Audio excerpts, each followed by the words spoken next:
হচ্ছে unit condenser. Condenser condenser কথাটা আসছে কোথা থেকে? কন্ডেন্সার মূলত হচ্ছে আমরা পড়ছি না যে তোমার পাওয়ার ফ্যাক্টর ইমপ্রুভমেন্ট, সেখানে কন্ডেন্সার ছিল না? সেই কন্ডেন্সার পাওয়ার ফ্যাক্টর ইমপ্রুভমেন্ট মানে কি? ক্যাপাসিটরকে সংযুক্ত করা, ঠিক আছে? এই জন্য তোমার এই এই এই জায়গাটা থেকে আসছে ইউনিট কন্ডেন্সার। কন্ডেন্সার বলতে এটা ক্যাপাসিটর, ঠিক আছে? এখন কন্ডেন্সারটা কোথায় থাকবে? সেটা হচ্ছে তোমার ইউনিট প্রান্তে, মানে শেষ প্রান্তে।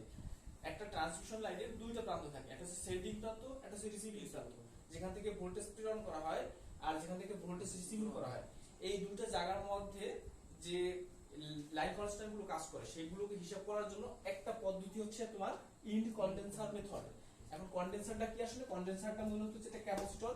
এই ক্যাপাসিটরটাকে যদি আমি লাইনের শেষে হিসাব করি, তাহলে যে তোমার ফর্মুলাটা, যে ফর্মুলার মাধ্যমে হিসাব করি, সেটাকে বলা হয় তোমার ইউনিট কন্ডেন্সার মেথড। এখন এটা সার্কিট ডায়াগ্রামটা বোঝা গেছে না?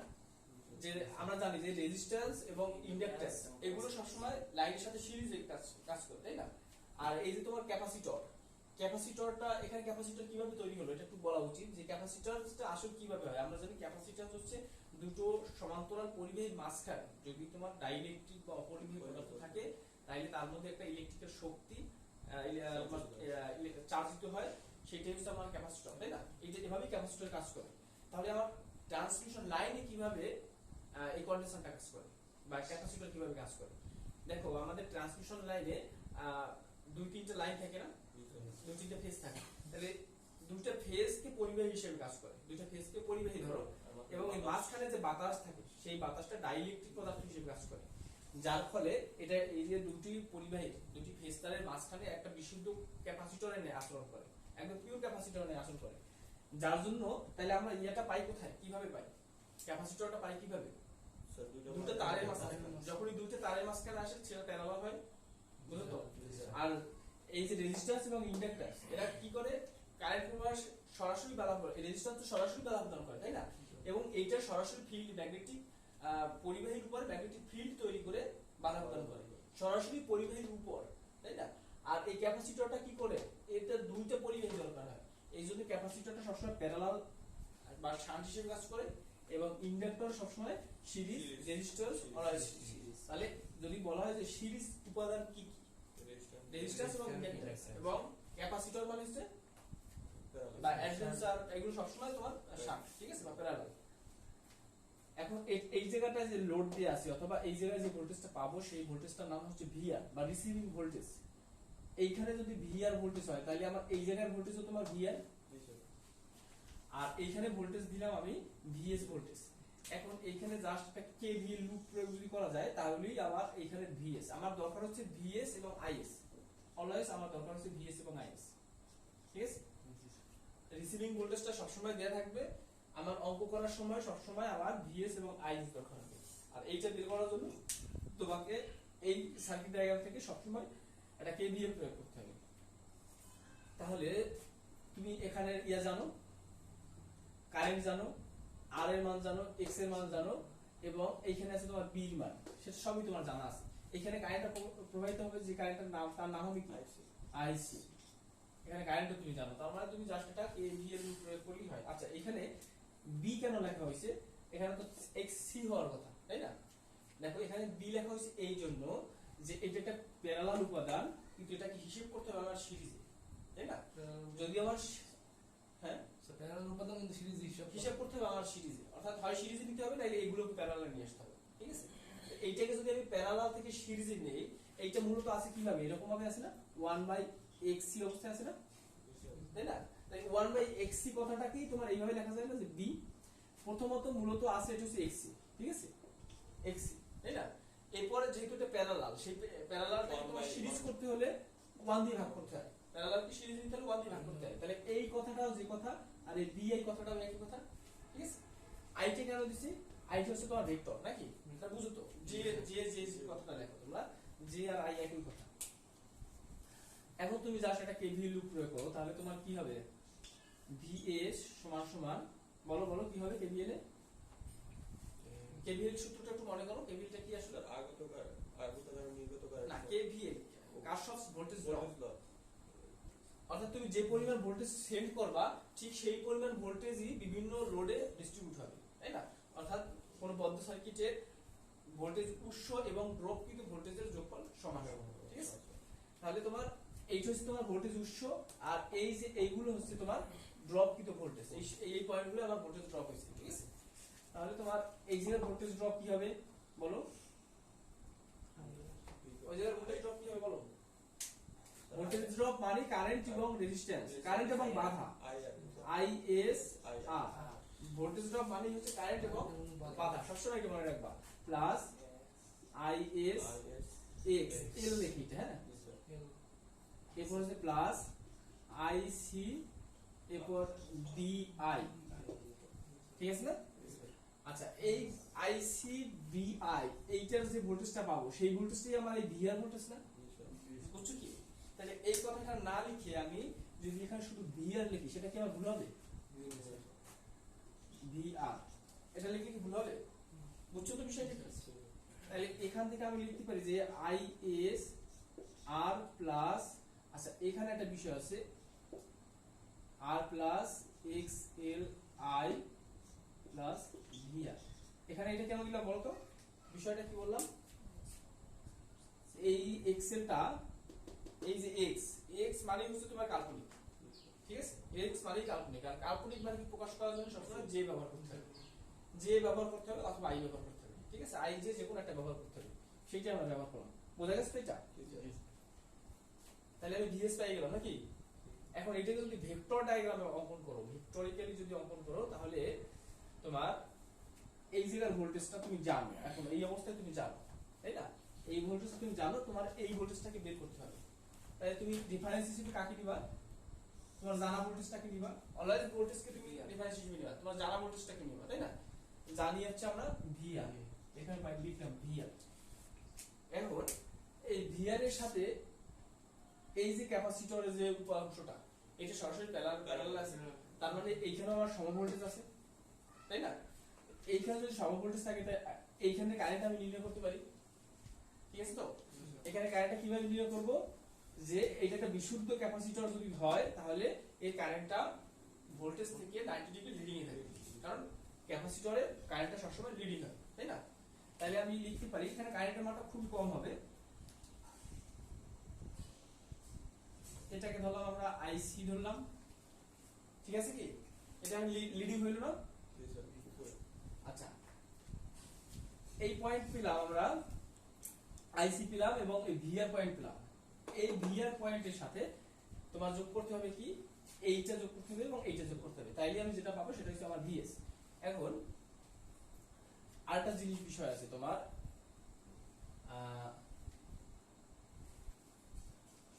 এইখানে যদি আমরা একটা কেসিএল প্রয়োগ করি, ওই ভিআর যেখানে লেখা ওইখানে একটা কেসিএল প্রয়োগ করি, তাহলে আমরা আইএস সমান সমান আইসি প্লাস আইআর লিখবো, নাকি? আইসি প্লাস এখানে আইআর দিয়ে দিই, তাহলে আইআর লিখবো না? কেসিএল প্রয়োগ করলে আগত কারেন্ট সমান নির্গত কারেন্ট, ঠিক আছে? তাহলে এই জায়গাটায় যদি আমি আমার আইসিটা আমার আছে, এই আইসিটা আমার আছে, এই আইসির সাথে যদি আমি আইআরটা যোগ করতে পারি তাহলে আমার আইএস পেয়ে যাই। এখন আমার তো দরকার আইএস, এই ভিএস বের করতে হলে আইএস, এই দুটোর মান তো আমার দেয়াই আছে, কিন্তু আমার আইএসটা তো বের করতে হবে। আইএসটা আমি কিভাবে বের করব? তোমার এই দুটোকে যোগ করে দিয়ে পাবো। এখন যোগ করে দিব কিভাবে? আমার তো আইআর এর মানটা আমি কোথায় বসাবো? এখানে আইসিটা বুঝলাম যে এটার থেকে 90 ডিগ্রি লিডিং আছে, কিন্তু আইসিটা কোথায় বসাবো, আইআরটা কোথায় বসাবো, তাই না? এটা একটা প্রশ্ন থাকে। তাহলে তোমরা মনে রাখবা তোমার এই যে তারটুকু, এই যে তারটুকু, এখানের ভিতরেও একটা রেজিস্টিভ উপাদান এবং একটি, এটা হচ্ছে সিঙ্গেল তার, তাই না? এই থেকে এইটা হচ্ছে সিঙ্গেল তার, এই সিঙ্গেল তারের মধ্যে একটা রেজিস্টিভ এবং একটা ইন্ডাকটিভ উপাংশ কাজ করছে। যে কোনো তার এসি হলেই সেখানে একটা রেজিস্টিভ এবং একটা ইন্ডাকটিভ কাজ করবে অলওয়েজ। এসি সিস্টেম মানে হচ্ছে এই দুটো কাজ করবে, কনস্ট্যান্টলি কাজ করবে, সেটা পরিমাণে কম হোক আর বেশি হোক, মনে থাকবে? আর আরেকটা জিনিস বুঝি আমরা, যে আমরা তার বলতে আমরা রেজিস্ট্যান্স বুঝি না, কারণ ওর ভিতরে একটা ইন্টারনাল রেজিস্ট্যান্স থাকে, এটা ঠিক আছে তো? এবং সেটা এসি হইলেই, এসি মানে হচ্ছে ওর ভিতরে একটা ম্যাগনেটিক ফিল্ড তৈরি হবে। যদি ম্যাগনেটিক ফিল্ড তৈরি না হয়, মানে সেটা যদি বুঝতে না পারো, তাহলে তুমি তারকে ধরবা। যদি তুমি ইয়ে খাও, ঝাঁকুনি খাও, তাহলে বুঝবো ওর মধ্যে ম্যাগনেটিক ফিল্ড আছে, কারণ ওই ম্যাগনেটিক ফিল্ডের কারণেই তুমি ঝাঁকুনি খাও, বুঝছো? তাহলে এটার মধ্যে একটা ম্যাগনেটিক ফিল্ড আছে, যদি ম্যাগনেটিক ফিল্ড থাকে তাহলে সেই ম্যাগনেটিক ফিল্ডে যে কারেন্ট প্রবাহটা, তাহলে এখানে দুটাই আছে তোমার আর প্লাস জে এক্সএল, এইটুকুর মধ্যেও দুটো জিনিস আছে, তাই না? তাহলে যদি আমার কোনো এলিমেন্টের মধ্যে এভাবে থাকে, তাহলে দেখো আরটা থাকে কিভাবে, আরটা থাকে তোমার আর এর কারেন্ট থাকে কিভাবে, আর এর কারেন্ট থাকে তোমার ভোল্টেজের সাথে একই অক্সিস, আর তোমার ইসে এক্সএল এর ইয়া থাকে কোথায়, এক্সএল এর কারেন্ট থাকে তোমার নিচের দিকে, তাই না? এটা বিশুদ্ধ ধরতে হবে, কারণ তুমি জানো না, সুতরাং বিশুদ্ধ ধরবা। তাহলে তোমার এটা থাকবে ল্যাগিং এ, বিশুদ্ধ ক্ষেত্রে 90 ডিগ্রি সবসময়। তাহলে এই দুটোকে যদি তুমি ভেক্টর যোগফল করো তাহলে তুমি একটা জায়গা পাবা, তাই না? যদি এই মানটা আরো কম হবে, কারণ কারেন্টের মান এত বেশি হয় না, তাহলে তুমি একটা ভেক্টর যোগফল পাবা এই বরাবর। এইটা হচ্ছে আমার আইআর, বুঝা গেছে? এইটা হচ্ছে আমার আইআর, অর্থাৎ এই যে আইআর কারেন্টটা, এখানে আইআর কারেন্টটা দুইটা জায়গা থেকে বাধাপ্রাপ্ত হয়েছে। একটা হচ্ছে তোমার রেজিস্ট্যান্স থেকে বাধাপ্রাপ্ত হয়েছে, আর একটা হচ্ছে তোমার ইন্ডাক্ট্যান্স থেকে বাধাপ্রাপ্ত হয়েছে। রেজিস্ট্যান্স থেকে যে বাধাপ্রাপ্ত হয়েছে, যে সেইখানে যে কারেন্টটা সেটা ছিল আমার ভোল্টেজের সাথে রেফারেন্স হচ্ছে, এবং যে ইন্ডাক্ট্যান্স থেকে বা কাল্পনিক উপাংশ থেকে বাধাপ্রাপ্ত হচ্ছে সেটা হচ্ছে আমার এই সাপ্লাই ভোল্টেজে ঠিক 90 ডিগ্রি ল্যাগিং। এখন এই দুটোর মানকে ভেক্টর যোগফল করলে যে পয়েন্টটা পাবা সেই পয়েন্টটা হচ্ছে তোমার এই আইআর কারেন্ট, ঠিক আছে? এখন আইআর কারেন্ট আমি পেয়ে গেছি, এখন এই দুটো যোগ করলে আমি যে পয়েন্টটা পাবো সেটাই হচ্ছে আমার আইএস কারেন্ট, তাই না? এই কারণে আমি একটা সমীকরণ তৈরি করে নিয়েছি। এটা হচ্ছে তোমার ইকুয়েশন, গাণিতিক ইকুয়েশন, এইটা হচ্ছে আমার ভেক্টর ইকুয়েশন বা ভেক্টরের মাধ্যমে এখানেও যা লিখতেছি এখানে কিন্তু সেম জিনিস লিখতেছি, তাই না? শুধু চিত্রের মাধ্যমে। তাহলে আমি এটাকে ভেক্টর যোগফল মানে কিভাবে করে বলতো? ভেক্টর যোগফল মানে কি বলতো?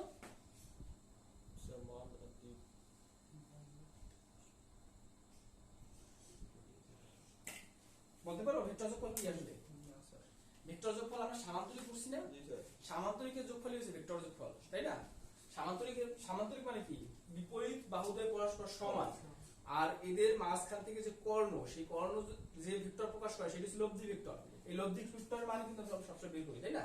তাহলে বিপরীত বাহুদ্বয় সমান, এইটার এই যে এই থেকে এই পর্যন্ত এই বাহু সমান্তরাল রাখতে হবে এই বাহুতে, এবং এই বাহু সমান্তরাল রাখতে হবে এই বাহুতে। এইটা হচ্ছে কি আমার, এইটা হচ্ছে আমার আইসি, এই বাহু সমান্তরাল এটা, তার মানে এটাও আমার আইসি। তাহলে এই দুটো যোগ করে যেটা পাইলাম সেটা হচ্ছে আমার আইএস, ঠিক আছে তো? আচ্ছা, এরপরে এই আইএস এর সাথে এখন আমি গুণ দেবো কাকে?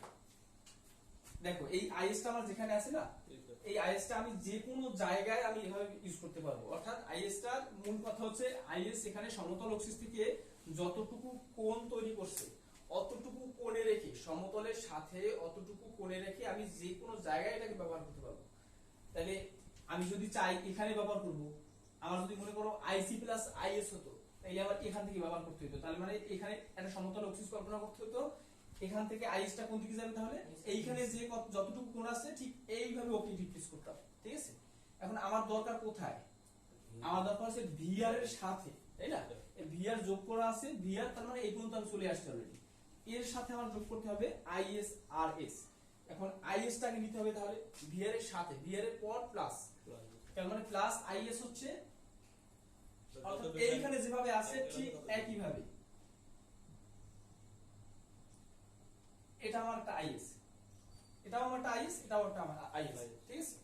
অর্থাৎ সমতল অক্সিসের সাথে ও যত ডিগ্রি কোণে আছে ওকে আমি যে কোনো জায়গায় ওইভাবে ইউজ করতে পারবো। আমি যদি বলি যে এখানে আমার দরকার, তাহলে এখানেও আমি ইউজ করতে পারবো, তাহলে এখানে আমি এরকম ভাবে আইএস, ওই কোণটা ঠিক লিখলে লিখলেই হবে। এটা হচ্ছে ভেক্টরের নিয়ম।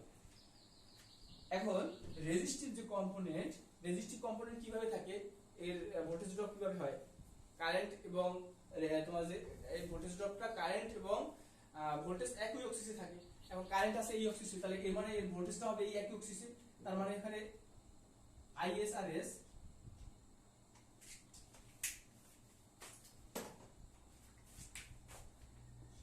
আইএস আর এসটা এই জায়গাটায় হবে, কেন বলো তো? স্যার রেজিস্ট্যান্সের স্যার মান এই কোন সমান তো স্যার? রেজিস্ট্যান্সের কারেন্ট এবং ভোল্টেজ ইনফেজে থাকে।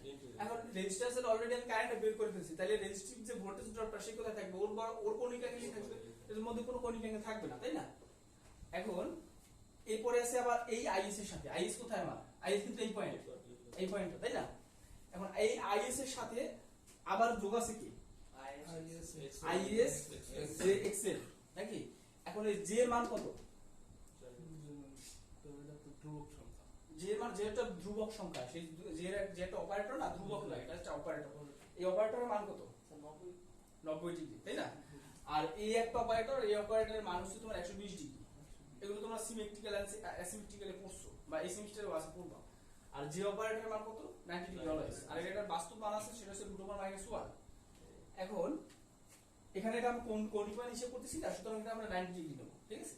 তাহলে তোমার এই যে i বা j, এই i বা j টা আছে কি পজিটিভ না নেগেটিভ? স্যার পজিটিভ আছে। আইটা আছে দেখবো এই যে পজিটিভ, তাই না? এখন পজিটিভ মানে কোথায়? আমার আইএস হচ্ছে এখানে, এখান থেকে তোমার যে ভেক্টর আছে কোন দিকে থাকবে? তাই উপরে থাকবে। কেন উপরে থাকবে? কারণ ওই যে ভেক্টরটা আছে পজিটিভ, পজিটিভ মানে 90 ডিগ্রি উপরে। তাহলে এখান থেকে আমি 90 ডিগ্রি উপরে এই যে টাকছি এটা নাম কি? শুধু যে ভেক্টর। এখন এই যে ভেক্টরের সাথে গুণ দেব কাকে? এই আইএস কিন্তু হয়ে গেছে, আইএস কিন্তু আমার অলরেডি এখানে আছে। এর সাথে গুণ দেব কাকে? এক্সএল এর মানকে। তাহলে যেটা পাবো সেটা হচ্ছে আমার আইএস এক্সএল, ঠিক আছে? এখন আমার এখানে আইএস এক্সএল এবং এই যে জে সবগুলো লেখা হয়েছে না? এই দুটোকে যোগ করলে যেটা পাবো সেটা হচ্ছে তোমার আইএস জেড এস, ঠিক আছে তো? আর দেখো এইটা যোগ করলাম, এইটা যোগ করলাম, এইটা যোগ করলাম, এই তিনটা যোগ করলে আমি কি পাইতেছি? ভিএস পাইতেছি। তাহলে এই ভিআরটা শুরু হয়েছে কোন জায়গা থেকে? এখানে, নাকি? আর এই সমীকরণটা শেষ হচ্ছে কোথায়? এখানে, তাই না? এই দুটো জায়গাকে আমি যোগ করে দিই। এইখানে যেটা পেলাম সেটা নাম কত? নাম হচ্ছে ভিএস। এখানে আমার যে প্রত্যেকটা কথা আমার তোমার ভিক্টরে তুলে হয়ে গেছে। যদি পরীক্ষায় আসে যে ভিক্টর ডায়াগ্রাম ইনকন্ডেন্সার মেথড পদ্ধতিতে সার্কিটের ইনকন্ডেন্সার মেথডের circuit diagram, equation, Victor diagram অঙ্কন করো, তাহলে পুরোটা আঁকতে হবে, ঠিক আছে? তাহলে এটা হচ্ছে আমার একটা উত্তর।